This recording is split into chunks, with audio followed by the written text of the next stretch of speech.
Good day, dear friends, and welcome to Lesson 35, The Gifts of Organizing and Serving. This is part of Unit 5, God Gives Administrative Gifts and More. In this lesson, we will examine the differences between both gifts, discuss the operations in the Old and the New Testament, and then consider their applications today. Our memory scripture is taken from Galatians chapter 6 and verse 2, which says, "Bear one another's burdens, and so fulfill the law of Christ."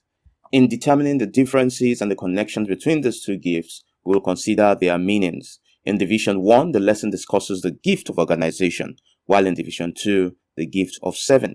So let's look at the gift of organizing in Division 1. So organization is the process of creating order. When things are well organized, they are said to be in a state of order. Order comes from the Greek word taxis, which means making adequate preparations or creating regular patterns. Now, the gift of organizing involves the ability to plan, coordinate, and delegate tasks in a systematic and efficient manner. Individuals with the gift possess a natural inclination for structure, for order, and for efficiency. They are able to break down complex tasks into smaller manageable steps and assign them to appropriate individuals or teams.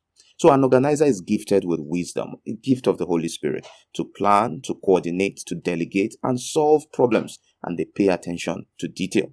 Now, God himself is seen as the ultimate organizer. In Genesis chapter 1, we see God creating the universe in a series of distinct stages. He began with light and darkness, followed by the sky, the land, the seas, the plants, celestial bodies, land animals, and finally, human beings. The sequential approach demonstrates a clear plan and organizational structure.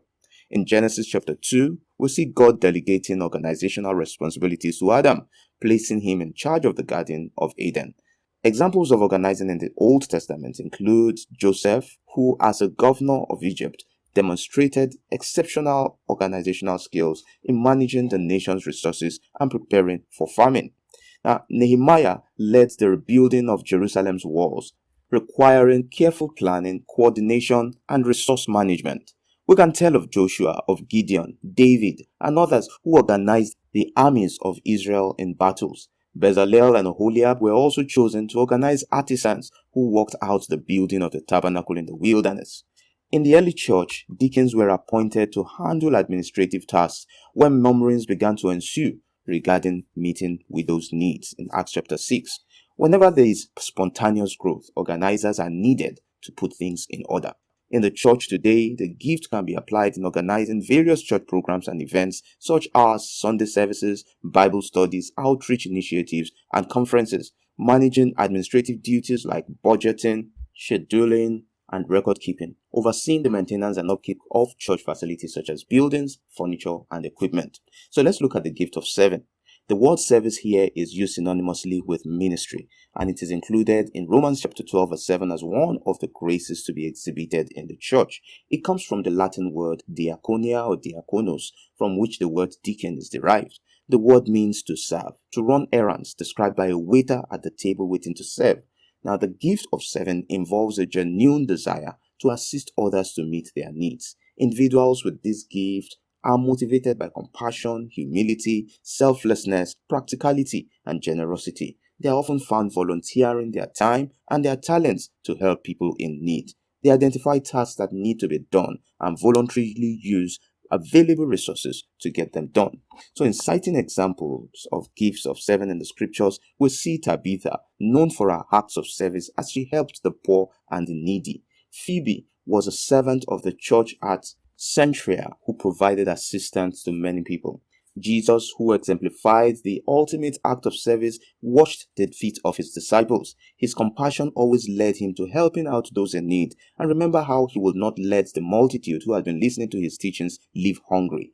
So serving can be applied through various outreach programs such as food distribution, medical outreach, counseling, and educational services. It can be used in areas such as teaching, preaching, leading worship, or providing pastoral care, and through interpersonal relationships like acts of kindness, compassion, and support.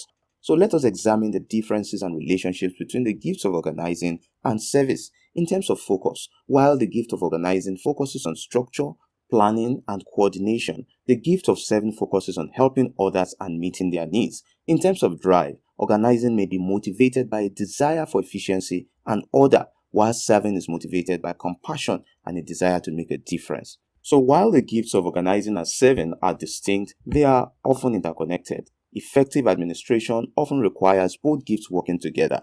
There are servings to be carried out that would need organization to be effective.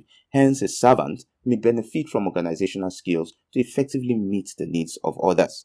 The gift of organizing helps to ensure that the church operates efficiently and effectively. A combination of both gifts helps to foster unity and harmony among church members by promoting cooperation and teamwork.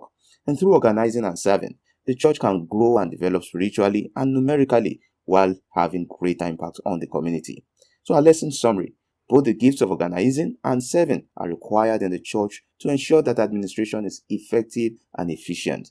While serving with our gifts, we should ensure that all things are done in orderly and guided manner. So here we come to the end of lesson 35. I hope the session has been able to provide insights to the gifts of serving and organizing. Let's meet next week on lesson 36. God bless you.